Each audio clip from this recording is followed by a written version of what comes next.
Hello girls, we are doing our chapter number 14, that is depreciation. जैसे बच्चे I have told you earlier that depreciation means reduction in the value of fixed asset due to wear and tear.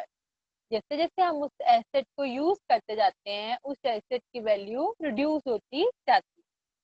तो बेटा हमारे depreciation को करने के दो methods होते हैं, एक होता है स्ट्रेट लाइन मेथड, एक है written down value method. Straight line method and written down value method. Straight line को जिसे हम ओरिजिनल कॉस्ट भी कहते हैं, फिक्स इंस्टॉलमेंट भी कहते हैं, वैसे रिटन डाउन वैल्यू को बेटा हम डिमिनिशिंग बैलेंस मेथड भी कहते हैं।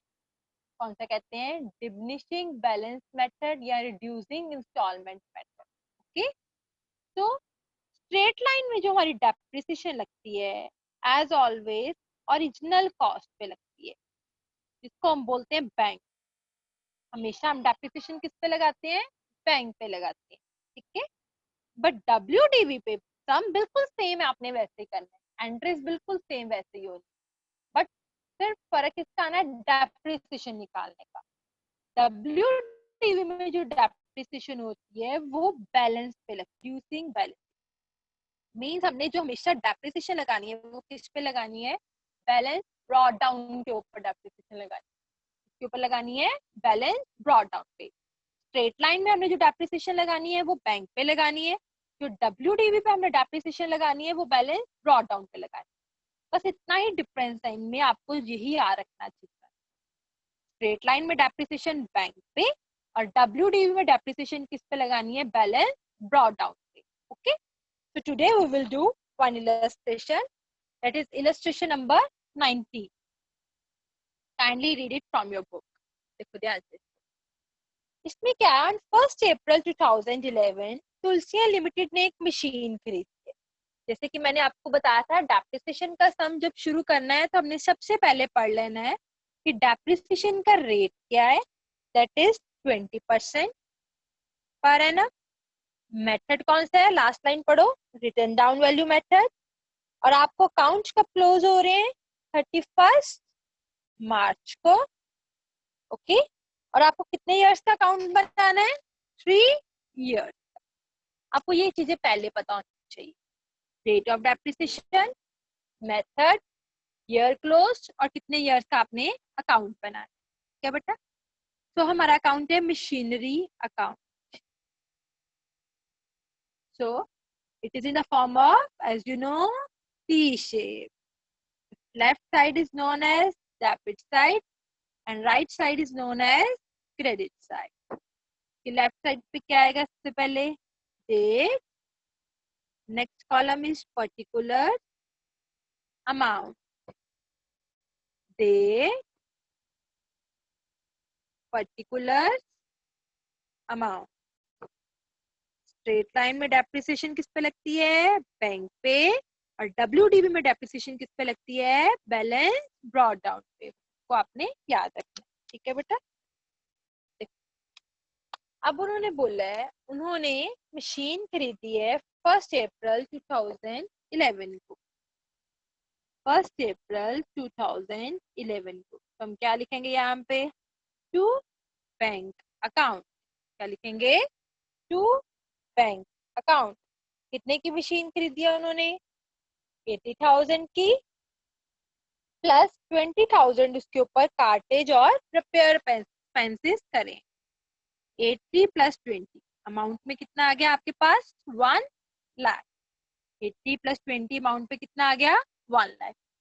ओके, अब देखो इन बिटवीन कुछ और खरीदा है, डेट देख लेनी है। 30 सितंबर को रिपेयर कराए हैं बच्चे। रिपेयर कराने की यहाँ पे कुछ नहीं होता, उसकी सिर्फ जर्नल एंट्री होती है, उसका हमने यहाँ पे कुछ भी नहीं करना। That is repair to cash, ठीक है, और कुछ भी नहीं होना। ऑन 30 को ये सितंबर 2013 को ये मशीन सोल्ड करी है, तो हमें बाद में देखेंगे। सबसे पहले हमारी ये मशीन ईयर एंड हो रहा है। ईयर एंड कब होता है? 31 मार्च 2012। अप्रैल को शुरू हुआ 11 को और 12 में फिनिश हो गया। तो यहाँ क्या आएगा? Bye depreciation account. सबसे पहले डेप्रिसिएशन किस पे लगेगी? 1 लाख पे। कितने %? 20%, क्योंकि अभी तो बैलेंस नहीं ना है, अभी तो स्टार्टिंग पे ही लगाओगे। 1 लाख पे 20%, कितना आ गया आपके पास? 20,000। सेम वैसे ही फर्स्ट ईयर बिल्कुल सेम वैसे ही होता है जैसे आप straight line cost by balance carry down. ये आपके पास कितना आ गया? 80,000। तो ऐसे हमारा फर्स्ट ईयर जो है वो स्ट्रेट लाइन का और WDV का बिल्कुल सेम होता है। आई होप ये आपको क्लियर हो गया होगा। क्या बेटा? देखो नेक्स्ट ईयर 31 मार्च 2012 को हमारा ईयर एंड हुआ। तो नेक्स्ट शुरू कब हुआ हमारा? 1 अप्रैल 2012 को नेक्स्ट से ईयर शुरू हो जाता है। That is to balance brought down 80,000। अब आपका ईयर एंड है 31 मार्च 2013। आपने मशीन बेची है जाकर सितंबर 2013 में, तो वो मार्च के बाद मीन्स नेक्स्ट ईयर में आएगा। इस ईयर में तो कुछ भी नहीं होगा ना, तो इस ईयर में आपने सीधा ही लिख देना है 31 मार्च 2013 बाय डेप्रिसिएशन। अब यहाँ आकर मेथड लगेगा बेटा। यहाँ अगर स्ट्रेट लाइन होता तो आपने 1 लाख पे 20% लगाना है ना, बैंक पे लगाना था हर साल। अभी कौन सा है? WD। तो आपने किसके ऊपर 20% लगाना है? 80,000 पे। किस पे लगाना है? 80,000 पे। बैलेंस ब्रॉट डाउन पे 20% लगाना है। 80,000 पे 20%, ये कितना आ गया? 16,000। क्लियर है? बस यही फर्क है इसमें बैलेंस ब्रॉट डाउन के ऊपर आपने लगाना है। बाय बैलेंस कैरी डाउन कितना आ गया? 80 minus 16, that is 64,000। I hope ये आपको इतना क्लियर हो गया होगा। 2 ईयर ये दोनों क्लियर हो गए आपके। 80 माइनस 16, ये कितना आ गया हमारा? 64,000। ठीक है बेटा। अब हम आते हैं अपने थर्ड ईयर पे। लास्ट ईयर का बैलेंस कैरी डाउन 1 अप्रैल 2013 का क्या बन गया? To balance brought down. कितना आ गया? ये 64,000 हो गया। अब पढ़ते हैं क्या लिखा है। On 30th September 2013, this machine is sold for rupees 50,000। 30th September 2013 को ये मशीन जो है आपने 50,000 की सोल्ड कर दी है। तो हम निकालें वैसे जैसे हम निकालते थे मशीन का प्रॉफिट एंड लॉस, अगर सोल्ड हुई तो स्ट्रेट लाइन में वैसे निकालेंगे। ठीक है बेटा? वर्किंग नोट बनाते हैं हम। सबसे पहले हमें दोनों डेट लिख लेंगे। कॉस्ट ऑफ मशीन कितने की खरीदी थी? ये 1 लाख की। और खरीदी कब थी? ये 1 अप्रैल 2011। ठीक है बेटा? दोनों चीजें जैसे हम वहां पे लिखते थे। सेल ऑफ मशीन कितने की बेची है? ये 50,000 की। और बेची कब है? 30 सितंबर 2013। तो हमने यहाँ तक डेप्रिसिएशन निकालनी होती। देखो कैसे निकालते। सबसे पहले हम यहाँ क्या लिखेंगे? Cost of machine on 1 April 2011, that is 1 lakh. Depreciation लगेगी at the end of the year, that is 31 March 2012। 1 lakh पे 20%, 20,000। ओके, यहाँ तक तो आपका सेम है ना? 1 अप्रैल 2012।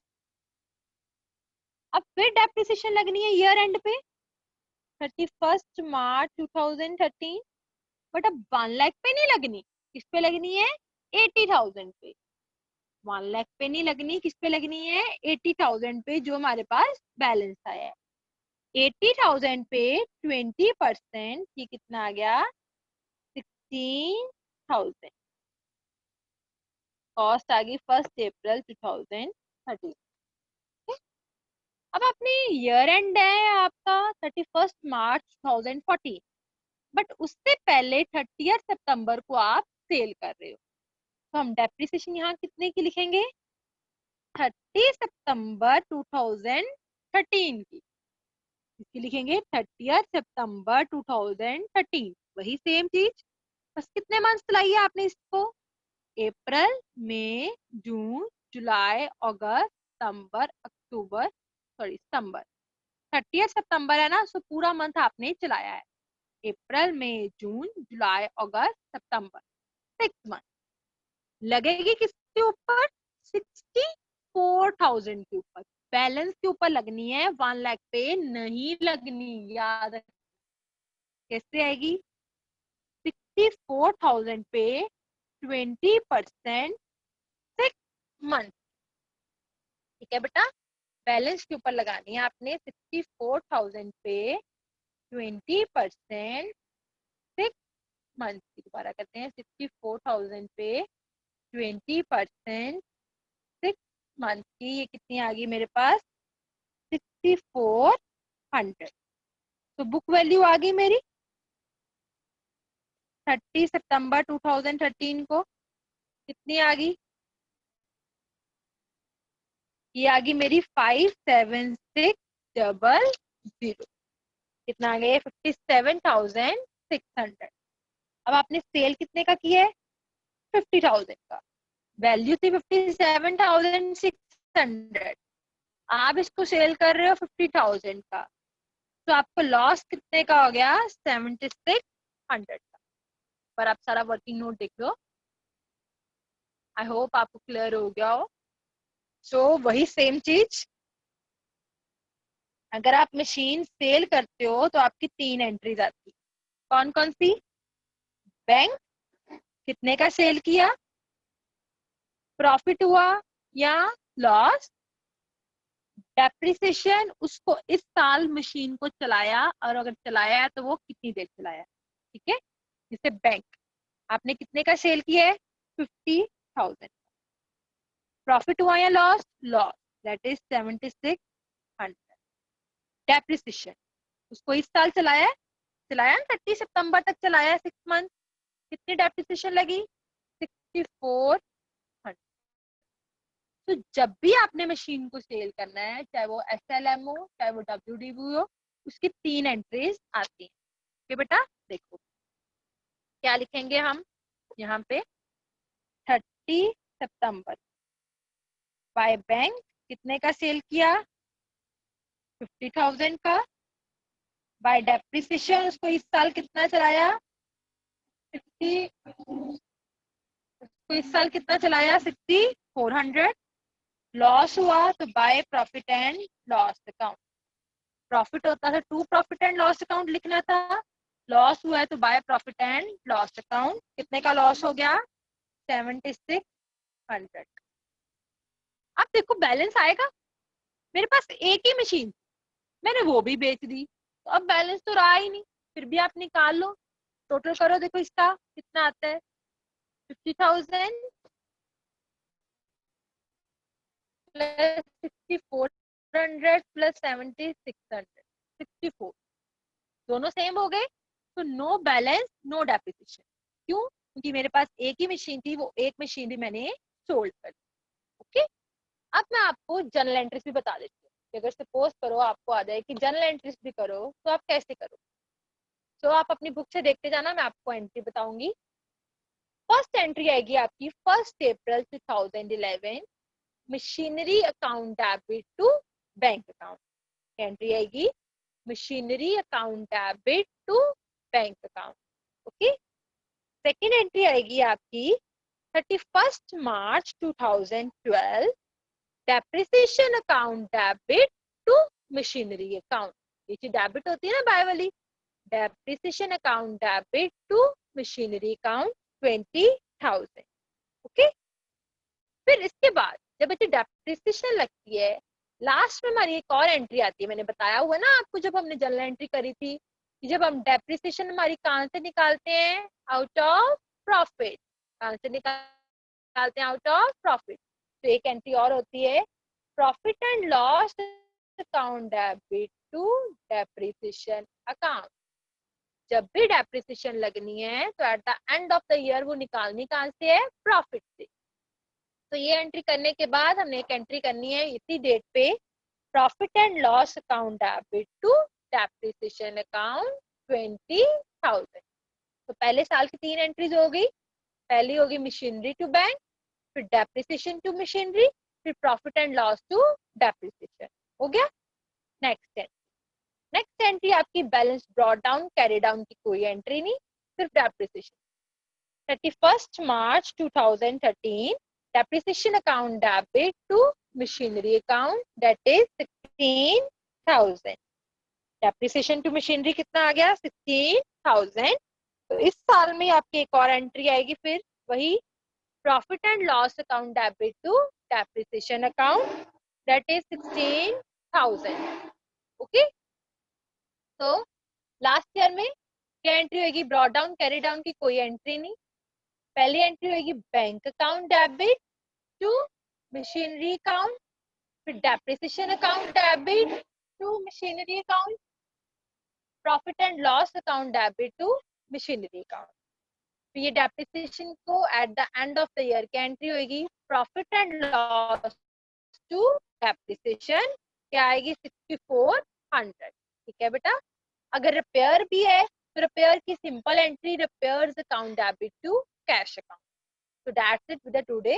आई होप आपको WDV मेथड क्लियर हो गया हो। स्टिल अगर आपको कोई प्रॉब्लम हो then you can ask from. Thank you.